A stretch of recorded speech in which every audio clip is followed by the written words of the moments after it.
পরিমাণ সদস্য আপনাদের সচেতনতামূলক কাজ করছে, কোথায় করছে? আপনারা জানেন বর্তমানে ঘূর্ণিঝড় হিমেলের কারণে বরিশাল নদী বাঁধের উত্তাল রয়েছে।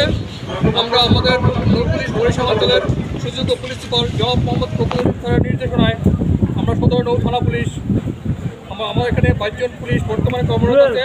সবাইকে নিয়ে আমরা গতকাল থেকে এখানে প্রচারণা চালাচ্ছি যাতে ঘূর্ণিঝড় হিমেলের কারণে উত্তর এলাকার জনসাধারণের কোনো ক্ষয়ক্ষতি না হয় এবং এই ঘাট থেকে বরিশাল লঞ্চ টার্মিনাল থেকে যাত্রী নিয়ে বৈরী আবহাওয়ায় কোনো লঞ্চ ফিরে যেতে না পারে এবং কোনো স্পিড বোট ছেড়ে যেতে না পারে। এই জন্য আমরা সকাল থেকে এখানে আমাদের পুলিশ নিয়োজিত আছে, আমাদের পুলিশ প্রচারণা করে যাচ্ছে। নৌ পুলিশ আমরা সর্বদা জনগণের পাশে আছি, বিশেষ করে নদীর তীরবর্তী যে সমস্ত জনসাধারণ, যে সমস্ত জেলে ভাইরা নদীতে মাছ ধরে তাদেরকে আমরা সচেতনমূলকভাবে তাদেরকে অবগত করতেছি তারা যেন এই বৈরী আবহাওয়ায় কোনোক্রমেই নদীতে মাছ মারতে না নামে এবং জনসাধারণ যারা তারা যেন এই বৈরী আবহাওয়ায় যাত্রী হয়ে লঞ্চে আরোহণ না করে এবং স্পিডে নদী বরাবর না হয়।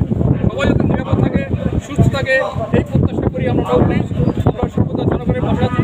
নৌ পুলিশ যে কোনো প্রয়োজনে আমাদের নৌ পুলিশ